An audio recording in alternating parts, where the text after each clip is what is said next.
job ads is one small part of the process. I totally understand that it can be a very frustrating part of the process for candidates.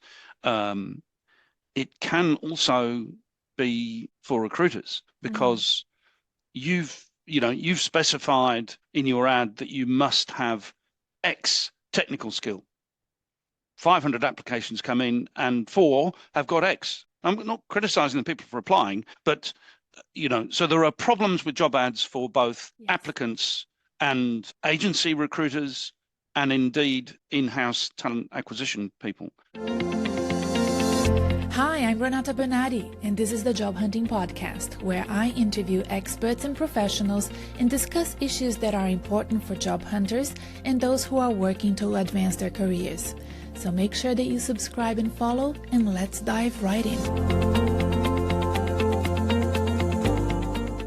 Nick, I'm delighted that you and I are having this chat. I think that your company Ambition is such a great Australian success story, and it's such a big milestone year for Ambition as well. So I have so many questions for you. You saw I sent you some, but I am delighted that you're here. And I work a lot with your team. I love working with the Melbourne team. I've been, Okay, great. yeah, Kylie, yeah. or who do you know down in Melbourne? I know Kylie, but I definitely have worked more with Watermark. So Okay, Jacinta Jacinta and Donna and and Donna and okay, yeah, great, great. yeah, yeah, So just before we start, just so I'm yeah, again to be clear, yeah.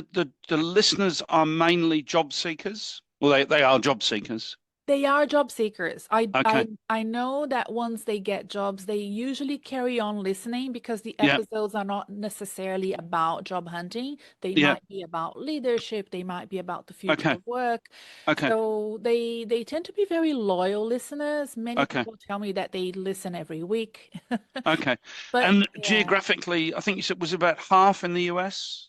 Yes, half in the US. I would say that it's probably about 40% in the US, 40% in Australia, and then the rest it's usually UK and Okay, Europe and some Asia. Yeah. okay, So, all right, yeah, okay, that's good. Good to understand. thank you. Thank you. All right. So we are very casual here. And we start usually, so most of my guests are like, have we started yet? And the idea is really for you and I to have a conversation because Sure. I'm super curious, and then for the listeners to be like a fly on the wall and just listening in and sort of absorbing as much information as possible. So I love the fact that Ambition is such a great success story for Australia. And I love that you're here with us because a lot of the listeners and my clients, which are a small percentage of our listeners, tell me it's harder and harder to talk to recruiters these days. So I really want to ask you a lot of questions about that. But let's start with you first, Nick. When did you realize recruitment was a career that you wanted to stick with? So, like probably a lot of people, I literally fell into recruitment. So I left university with a very bad economics degree and really didn't know what I wanted to do, other than if I was going to do a career job, it was going to be in London. So I was applying for a few roles and um, was being interviewed by this recruitment company, and I really honestly didn't understand what it was, but they seemed nice people. And a week or so later, they offered me a job. And so I thought, well, it's in London. I still haven't quite figured out what they do, but it's in London, so I'll go. So I started with this quite unusual small recruitment company on the Strand in London, and so I literally fell into it and was so lucky that I fell into something that suits my personality. I like the fact that it's got kind of black and white outcomes. You're successful on an assignment or you're not. And increasingly over time, I've liked the fact. So our sort of mission in our company is building better futures, and that's genuine. So that's not just a statement on a wall. And I really like the fact that we're a commercial entity, we're a for-profit business, but it so happens we're helping with individuals build their careers and people build their teams. So those two things, I suppose, collided. It suits my personality, and this mission really, really, that tickles me, if you like. I Yeah. like that. Nick, what is it about the UK and great recruiters? Because even the Australian recruiters that are great, they have spent some time in the UK working as recruiters, or they started their careers there and then moved back. What's in the waters in the UK that makes recruitment such an interesting career? So it's the third biggest recruitment market in the world, following the US and Japan. So it's a huge market, and has been, pretty big market for 30 years, probably. I guess, secondly, the services sector in the UK has been a big employer for a long, long time, whether that's insurance or the law, or in this case, recruitment. So I think for young professionals, in recent times, there isn't a big mining sector in the UK. Manufacturing's been getting smaller. So there is this empathy with the services sector, and recruitment is, part of that. So I guess those are a couple of things that come to mind. That it's such a big industry, and people who are not born to be a doctor or something like that, quite a few of them either deliberately or, in my case, by luck, drift towards recruitment just because of the size of the sector and this acceptance of, I think the old term that I learned at university was invisibles. We're not manufacturing something. So I think that's probably why. Yeah. And and that was back in 1999 that you started Ambition, right? So it's been 25 years. How does 20, 26 years now. 26, you're right. How does how does 99 compares to 2025 in the recruitment industry? We could probably do a whole podcast on that. Yeah. Um, there's any number of things I could pick on. One, I guess, is the huge range of technologies that are in play, many of which, but not all of which, are very useful. What that does do for people, for example, working in our company, is it means that information is coming at them in volume and from a stack of different sources. Going back to me drifting into this little recruitment company on the Strand, there were two ways that candidates could contact us. They could ring us, or they could post something in snail mail. That was it. You've now got such an array of technologies. I guess that's one of the big differences. And because of that technology, things have got much faster. The pace of things, is pretty full on.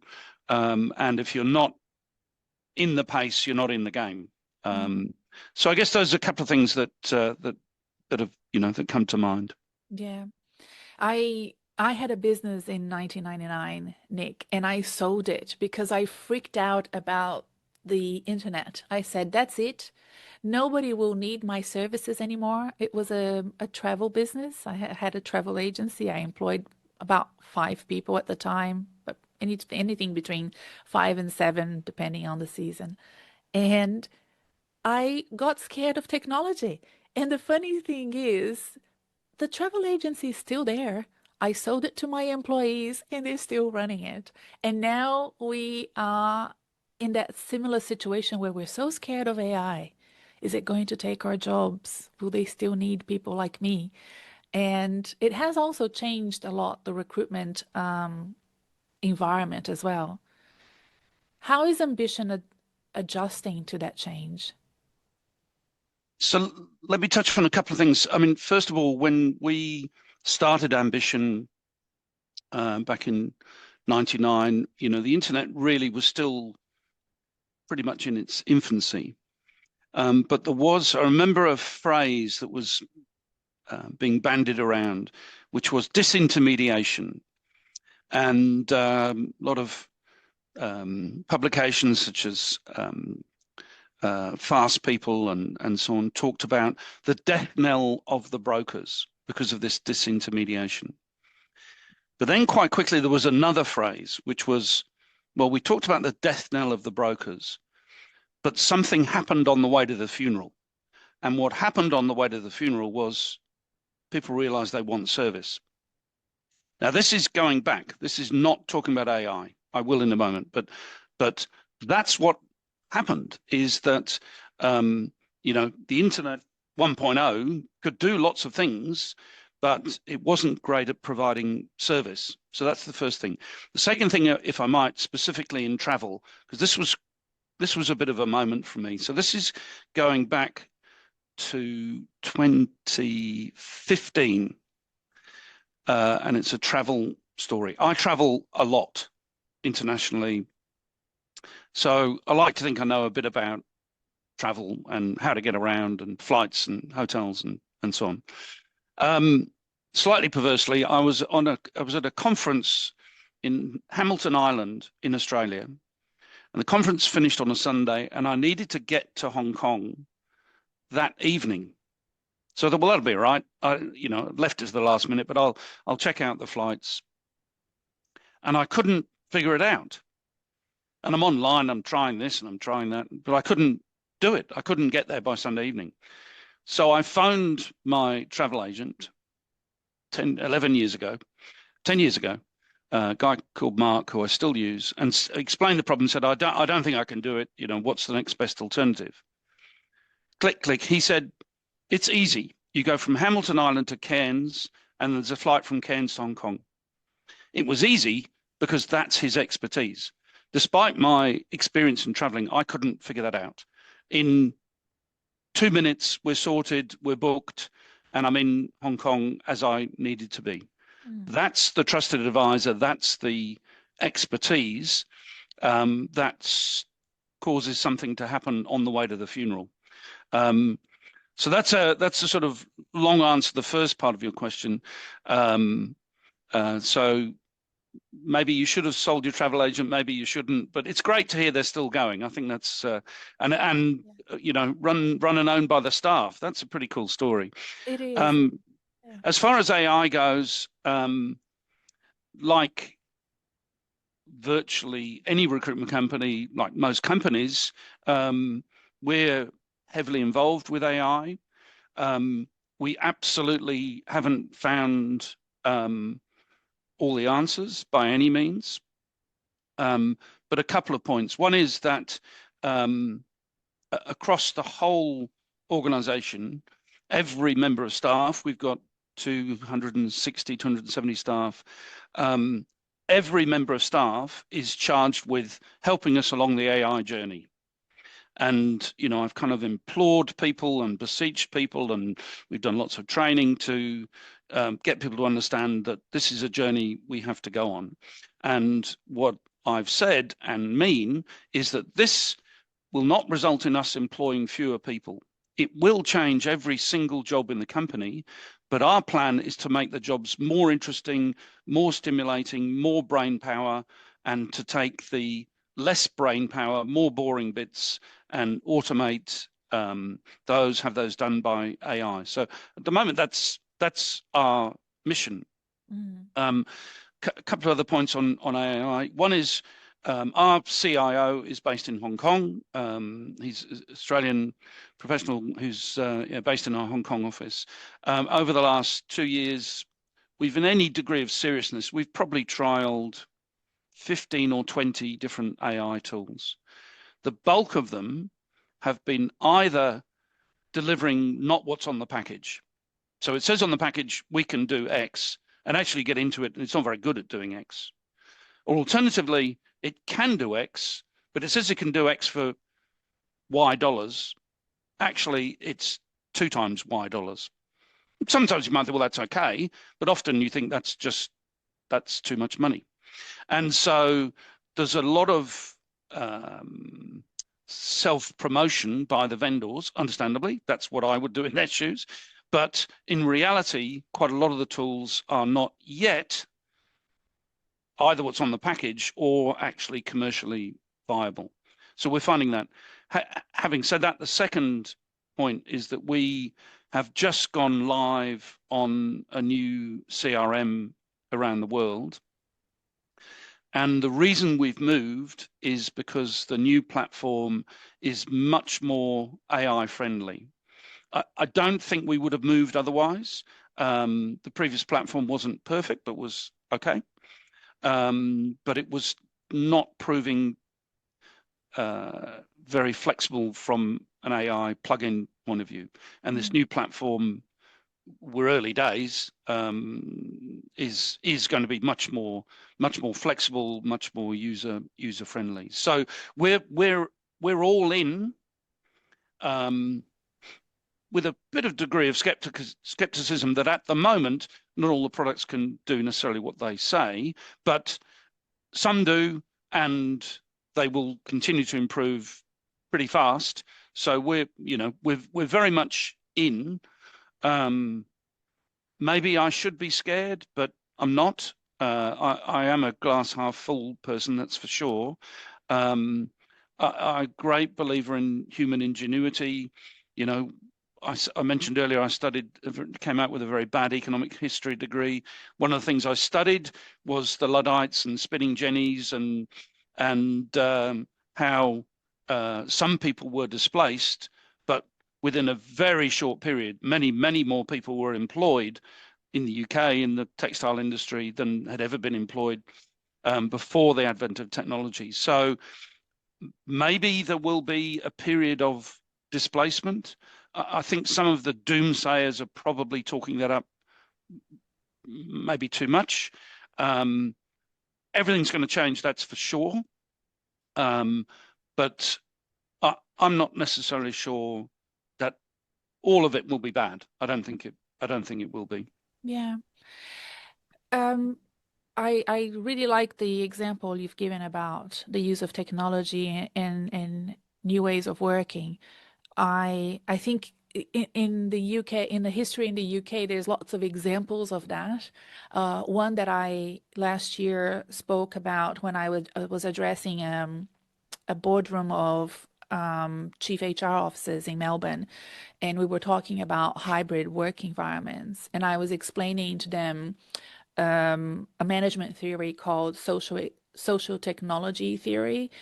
And one of the examples that I learned, business cases that I learned at university about it, was from the mining sector back in the 30s when they were replacing shovels with, large machinery that would then do the excavation. And that was so disruptive that it reduced the productivity of the mines because it broke down the social fabric of the mine. So even though it's slower to just dig things up from the ground, it was actually a very social thing to do. And all of a sudden workers weren't happy that they weren't able to talk to each other anymore. So the productivity took a deep dive, and then it went up again when people finally got around the fact that that's how mines were going to work from that point onwards. And I think that that's what hybrid work had done as well. Like, oh, we're not, seeing our teams anymore. How can we manage people when we're not seeing them?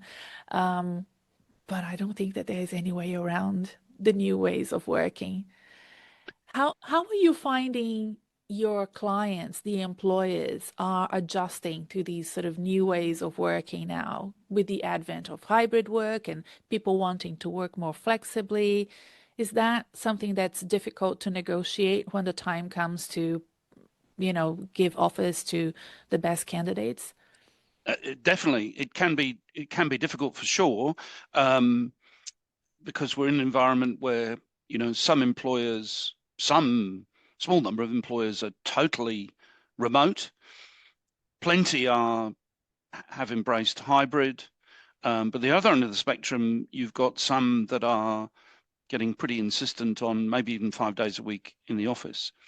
So before I talk about what I think about that, in terms of the reality for job seekers and making matches, that's certainly causing some friction and some situations where this job, in theory, is perfect for this candidate, except that the job is insistent on 4 days a week in the office, and the candidate's very unsure about that. So that can cause some marriages to break apart because of the difference between what the employer believes they need and what the employee is willing to offer. So it's another challenge, that's for sure. And I mean, interestingly, in our organization, what we're finding is that the most skillful recruiters address these issues head on early in the process. So they get very few surprises at the end when it comes out that we need you in the office 4 days a week. Everybody already knows that, and they've qualified and so on.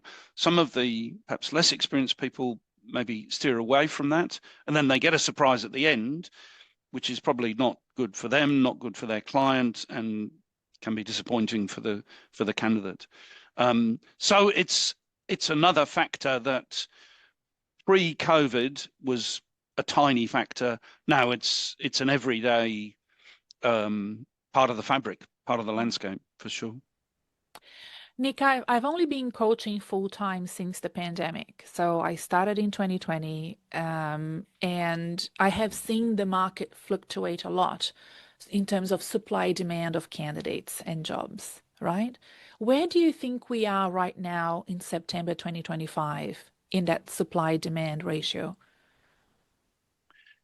It's impossible to give one answer because if you're in New York working in legal marketing, it's a very different world to if you're working in Kuala Lumpur in supply chain. So nevertheless, I'll try and give an answer. So we're in an unusual environment in that most of the developed world has pretty much full employment. So if you want work, you've got work. That's certainly the case here in Australia, etc. Nevertheless, candidates are quite nervous, whether they're worried about inflation, the geopolitical situation. They're not at the moment, they're not cavalier about their careers. In 2022, everybody was cavalier about their careers. Everyone wanted a new job. And if you wanted a job, you went and got one because you were invincible. And every employer was hiring.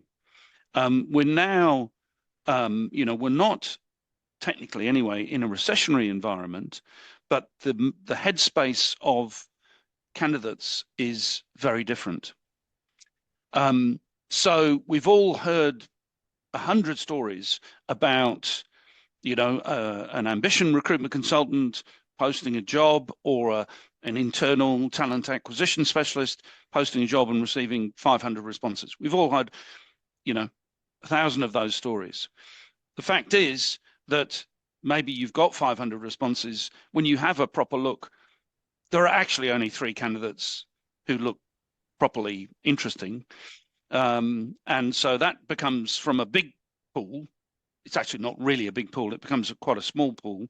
And when you get into it, of those 3 candidates, it may well be that on further investigation, 2 get spooked. Oh, it's not what I expected. And you know what? I think I'll stay put. So quite quickly, you can be down to 1 person. So if you looked at some raw data from some of the job boards in terms of numbers of applications, that will tell you that it's a candidate-rich environment. It depends whether you want people who are employable or not. If you want people that are employable, it's in many areas, it's hard to find the best candidates because most of the best, not all, most of the best candidates are in jobs and are a bit cautious. So that's a long-winded answer to say where we're at is it's complex. We're neither in boom times or recession times. And there are, white collar workers who can't find work, unfortunately, particularly maybe people over 50. Again, that's a whole nother topic. But nevertheless, securing the best legal marketing person in New York, supply chain person in KL, or cybersecurity person in Melbourne is a challenge. It's not a walk in the park. Mm. Nick, I'd love to talk about the over 50s because I'm over 50 and many of my clients are over 50. I recently spoke to two headhunters from the US. Their expertise is hospitals and pharma and medtech. And they were saying, look, 20, 30 years ago, we wouldn't dare bring a candidate over 50 for a CEO position. Now it's, so common and so popular to extend your career and, have those ambitions at 60 and above. How are employers accepting more mature, experienced professionals, and what do you need to do to extend the lifespan of your career? Mm. Again, I wish there was one answer, but let me give you a couple of thought bubbles. Okay. So one of the happenings in our world is we have become very active in senior level interim management assignments. So here I'm talking about marketing directors, some CEOs, a lot of CFOs, chief people officers, so C-suite assignments. And this has become, so we've been active in this for 15 years. The last 6 or so, it's really become very popular with employers. And employers don't want a 30-year-old to do that work. What they want is somebody who's seen a number of cycles, who's kind of seen it all before. And in many cases, what they want, and I heard this phrase from one of our interims a few years ago, what they're looking for is somebody who's got no past with their organization and no future. So they're a hired gun to do this transformation, integrate this acquisition, whatever it might be. And they haven't been there before, so they can't say, well, around here, this is the way we do that, because they don't know. And in probably 80% of the cases, they're not looking for a permanent job, so they've got no future with the organization.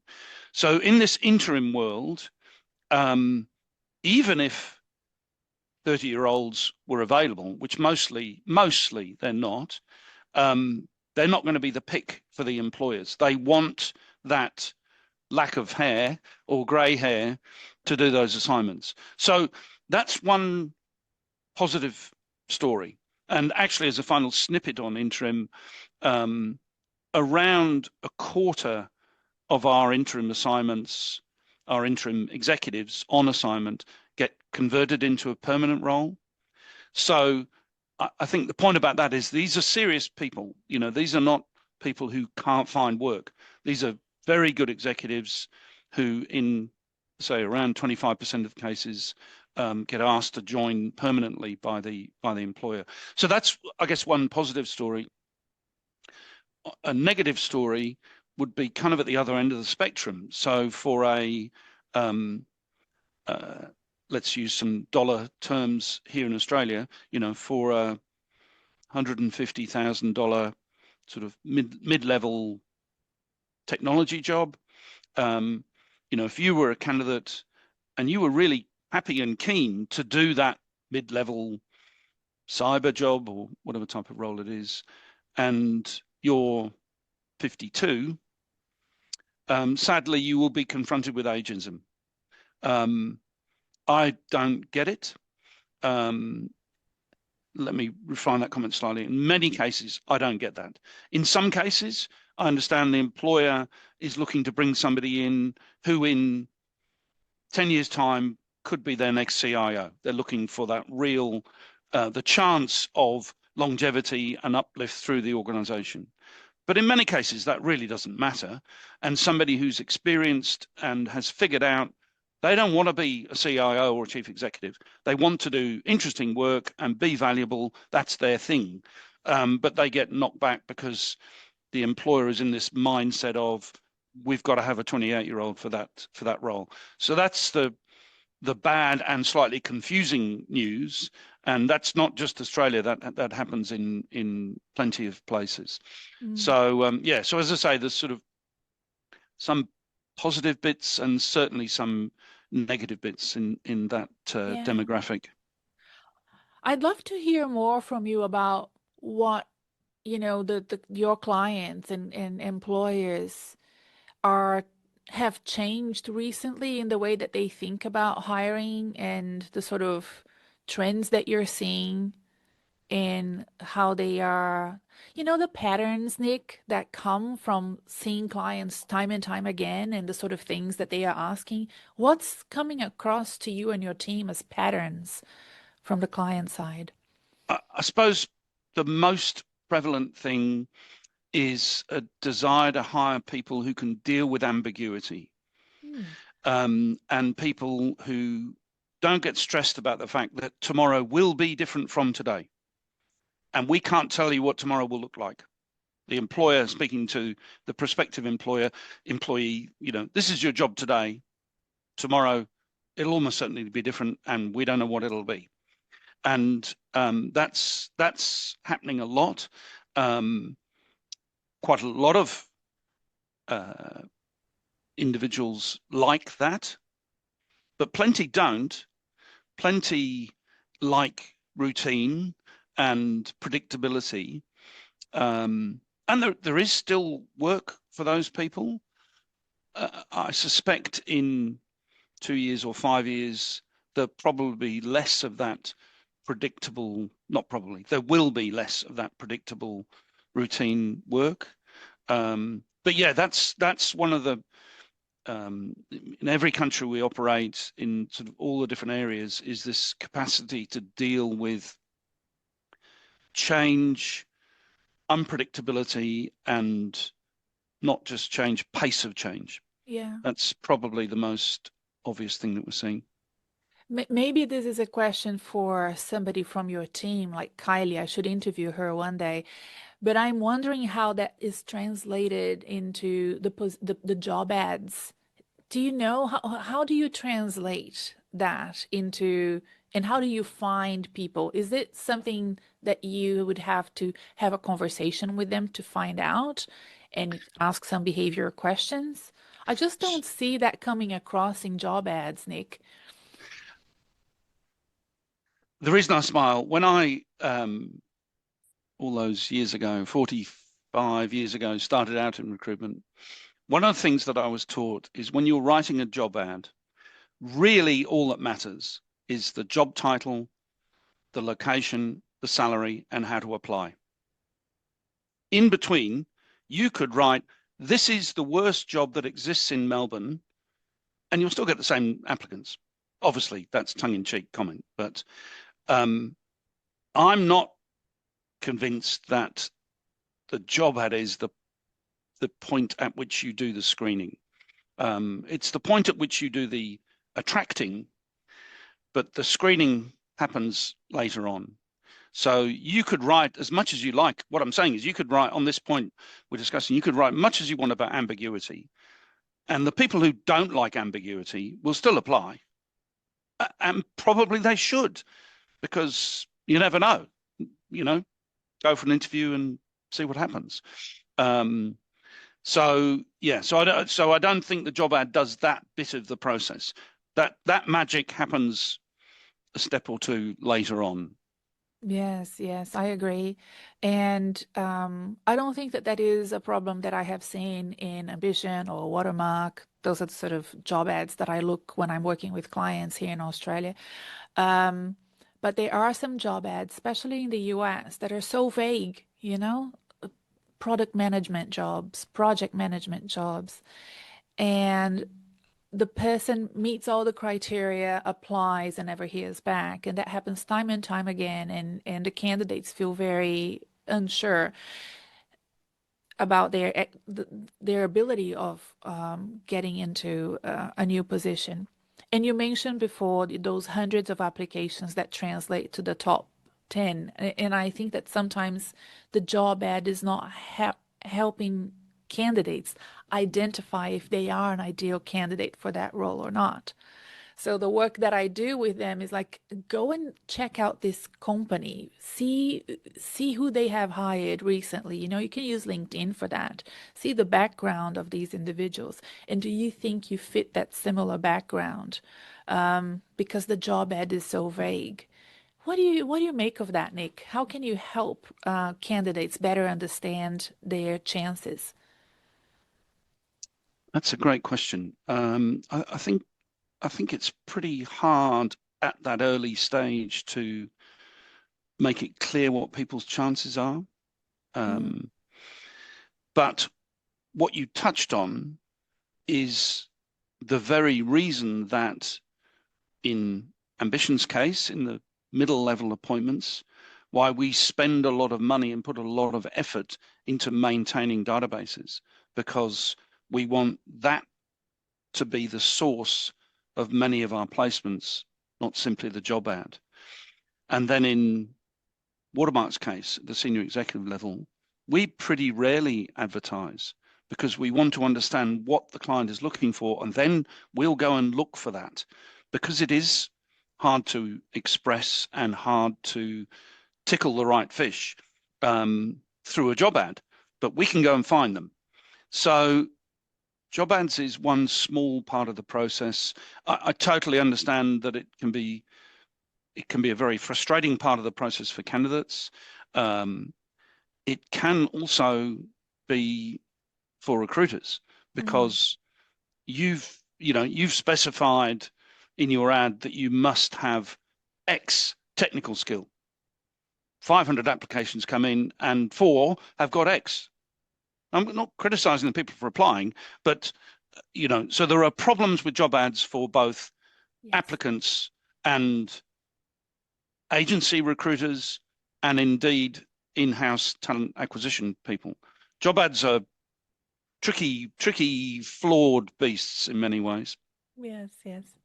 I agree. And there are no barriers of entry for people to apply. That's why you get so many applications, and that's why so many of them aren't good. And the barriers have gone down, because Yes. if you set things up, you as an individual candidate set things up the right way, you can apply for 1,000 jobs a week. And Yeah. if you're looking for work, that's probably what you'll do. Mm. Um, the chances of it working, well, who knows? But you can certainly do that. Um, and so for recruiters in that process, that's something of a nightmare. Um, so yeah, so job ads are a very, very difficult thing, I always Mhm. think. I agree. Um, and one of the things that I'm noticing, and this is anecdotal, so I want you to challenge me if I'm wrong. But most of my clients are in their 40s, 50s, 60s. They're experienced. They're not necessarily C-suite, but they have, a lot of baggage and they're applying for jobs that require a lot of expertise. And what's happening, Nick, is that it's the recruitment process to them seems like an obstacle course. There's just so many touch points. There's the call from the recruiter, then a meeting with the recruiter, then an interview, then an assessment center, then a presentation. And it just goes on and on and on. I was with a client who is in Sydney, and she was saying, look, I've applied for something in January, and I only heard back in May. And after, going through 3 interviews and an assessment center, instead of a call, I got an email saying I wasn't going to be progressing. And she felt really upset about that because after investing so much time, including a face-to-face meeting, and into Zoom meetings. She thought that she deserved at least to get some feedback as to why she wasn't going forward. And that's the reality that many of my clients, and I assume also my listeners, are facing. Yeah, and she did deserve some feedback, Yeah. but at least she got an email. Yeah. You know, ghosting is obviously a pretty popular phrase in recruitment at the moment, mostly applying to candidates who vanish into Scotch mist. But it can also definitely apply to hiring managers and recruiters. So I'm not saying it's perfect. It's not perfect, but at least she heard something. You know, Mm. at least she could cross it off her list, and she knew that she's disappointed. But okay, that's one I don't have to expend any more brain power on. Um, I mean, it does my head in a bit because it's so easy. Of course, you should give feedback via the phone or, you know, as much as you can. But to get back to everybody is not hard because you can automate those things. And um, you know, I think that's just common courtesy to allow people to know that there is still hope or there's not. It's Yeah. it's it's not that much work. You know, you can make use technology to make those actions very, very easy. So, you know, I feel for applicants big style. I really do. Mm. What's keeping your team awake at night these days? What are the key concerns that they're having in 2025 when it comes to recruitment and selection of candidates? Again, a number, but I suppose the big, again, it's different from area to area. But first of all, let's talk about Australia. Um, for our people, their concern is that employers, as a generalization, employers are hiring, but they're hiring slowly. The cadence of the hiring is not very fast. And then on the other end of the scales, as we discussed, candidates are looking, but many people who are in roles are looking cautiously. And so, you know, lack of pace reduces the chances of a successful outcome. Mhm. So that's um, that's top of their mind. So again, as we touched on earlier, go back to 2022, the best year for the recruitment industry ever, and we'll never see it again. It was the perfect summer. Money was free, post-COVID, everybody felt invincible. You know, we'll never see it again. As I said, we're not quite the opposite, but many of those factors that created that best year ever are you know, very different now. So that's probably one of the obvious things. And then I suppose another factor is time management. Um, and that's quite challenging because they're working within their own team and they've got some responsibilities within their team.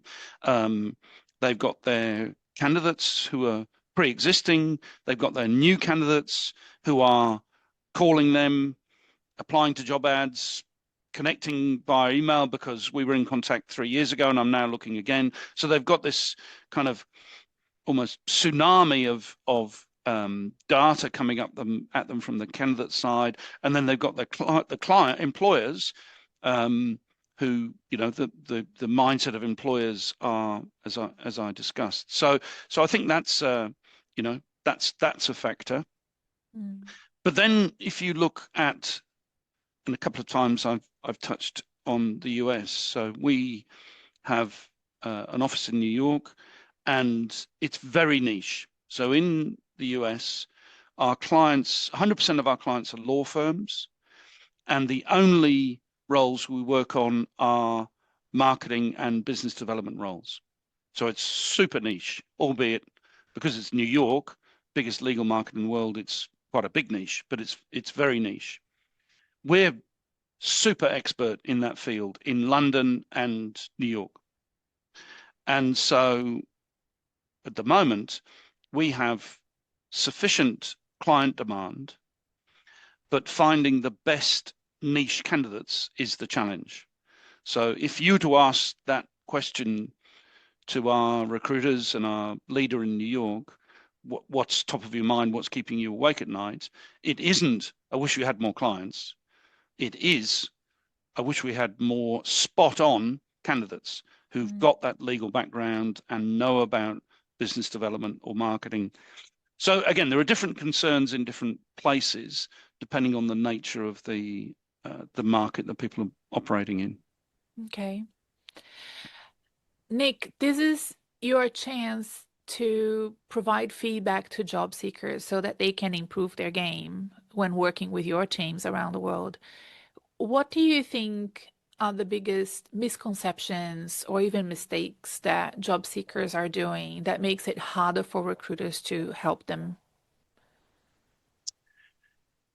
So to get the ball rolling, let me pick one small thing and one thing that I think is really quite important. Small thing is, so you're talking to your recruitment consultant, they've said, we've got XYZ role with Microsoft. Would you be interested? Yes, I'd be interested. You have a conversation. Yes, I'd like you to put my details forward on your shortlist.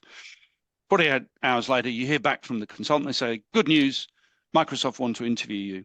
I can offer you 10 a.m. tomorrow, 11 a.m. on Monday, or 9 a.m. on Tuesday. There's only one correct answer, 10 a.m. tomorrow. You always, always, always go first. You might be the best candidate and they could offer you the job on the spot. And the person who picked last, thinking I'll have the chance to wow them, might not even get a shot. So go first, set the bar high. I mean, I just think that's, as we might say here in Australia, that's a no-brainer. Possibly a slightly small thing, but maybe something that people don't think about. Perhaps more importantly, so you go for the interview with Microsoft and the interview goes really well. Turns out you meet the person from talent acquisition and you meet your potential line manager and it's all pretty good. You know that there is one particular skill that they talked about via the recruitment consultant you were briefed on that you're maybe only 5 out of 10 on. And for some reason in that interview, that skill hasn't come up. So you've got two options. You go, phew, and you move on and leave the interview. What you do at the end of the interview is you bring it up. We don't do elephants in the room here in interview situations. You want this job. When your potential line manager speaks to their boss, I've got this candidate, Nick, who seems quite possible. And the boss says, well, how do they score on this skill? And the line manager says, well, 5 out of 10. Probably you're gone. Whereas in all likelihood, you've got a great plan to deal with the fact that you're only 5 out of 10 at the moment, because this skill is really of interest to you. You've done a bit of study in it anyway, and you're very happy to commit to more study. And by the way, in your previous role, your boss dealt a lot with that. So I might not have been directly responsible for it, but I saw a lot of this type of work and it really interested me. So there may be other candidates that you meet who might be stronger, but there'll be nobody who's more enthusiastic than me about this particular point. Which is the better answer? I love that. Nick, you have just given away two of my career coaching tips that sit behind my client firewall. And you So didn't even brief me on them, Renata. no, you don't know this, but this thing about going first has always been my biggest advice. It's such an unconscious bias that I know plays really well with candidates that are smart and choose the right time. And controlling, I use the same words inside my course, my online course that I have for my clients. the elephant in the room. You have to address the elephant in the room.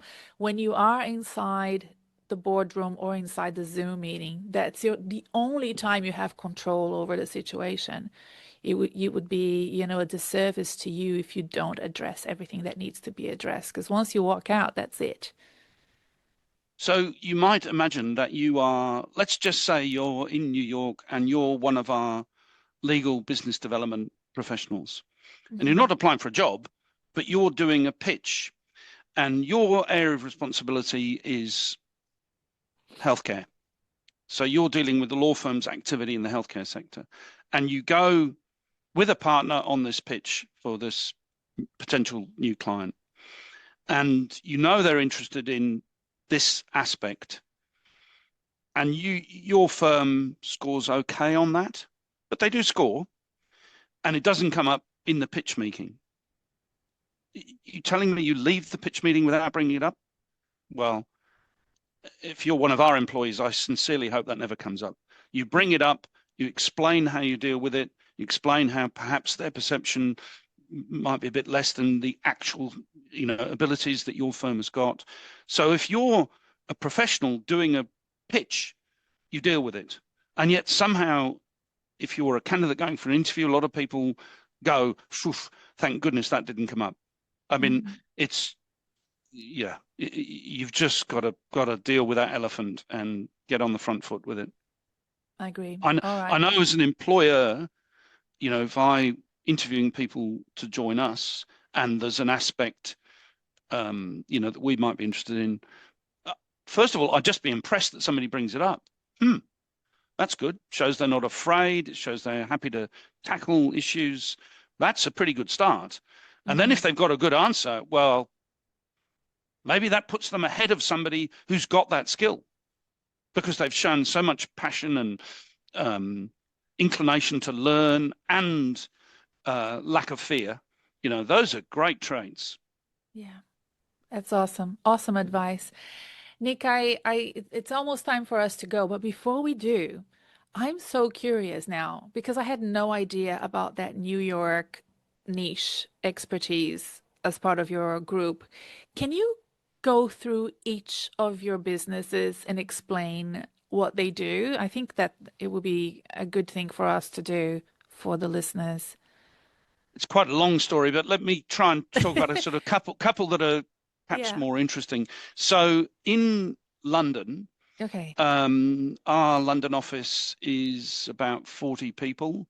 Um, our clients are 100% professional services. So about 60% of the clients are law firms, about 30% are accounting firms, and the balance are corporate finance houses or consultancies.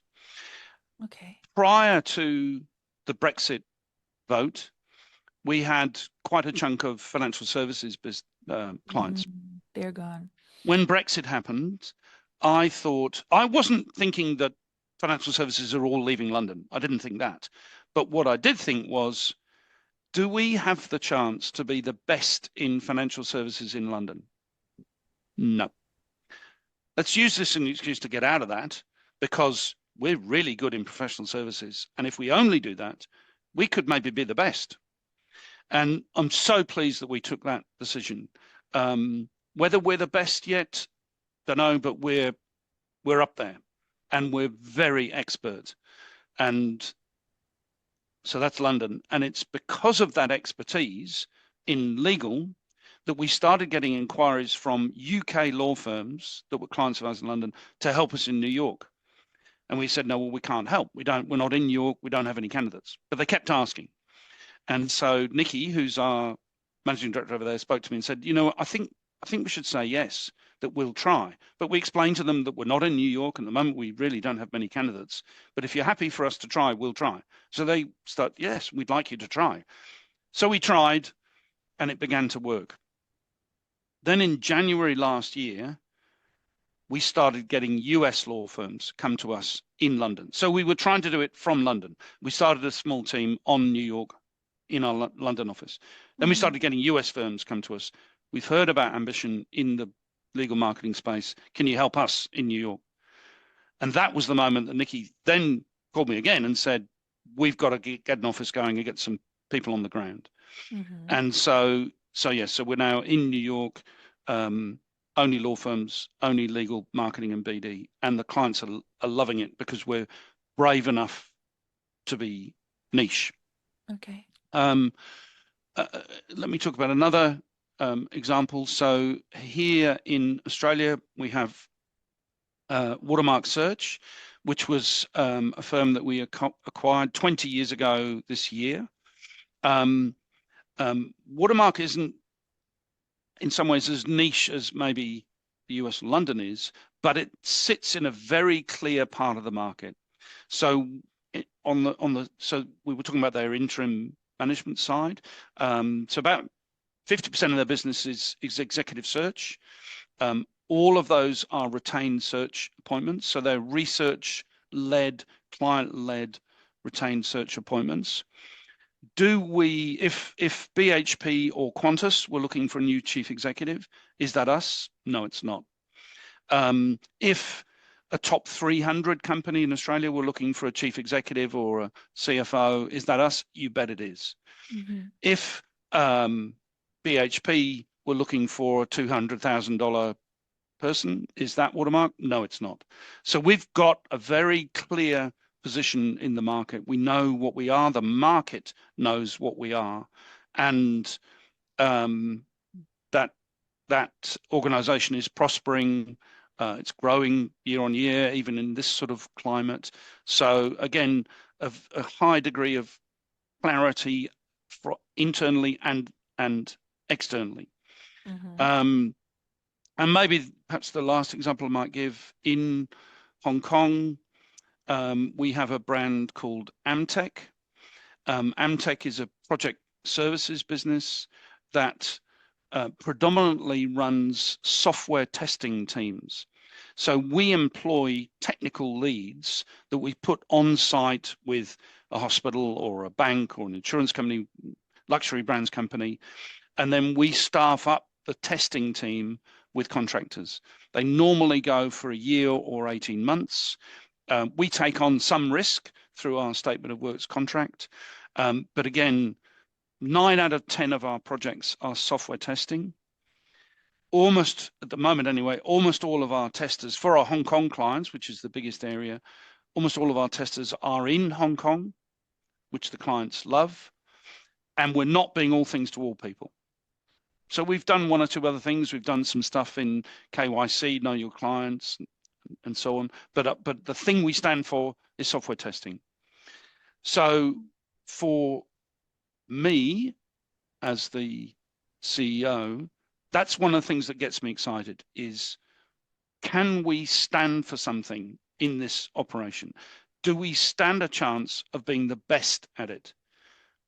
If we can't, well, why are we bothering?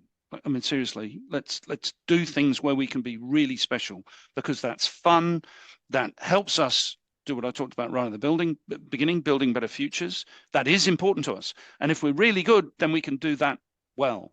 So as hopefully you can tell, that's what gets me out of bed in the morning. And that's what gets me excited with this sort of range of businesses and range of potential is, we could go into nursing recruitment, but we don't know anything about it.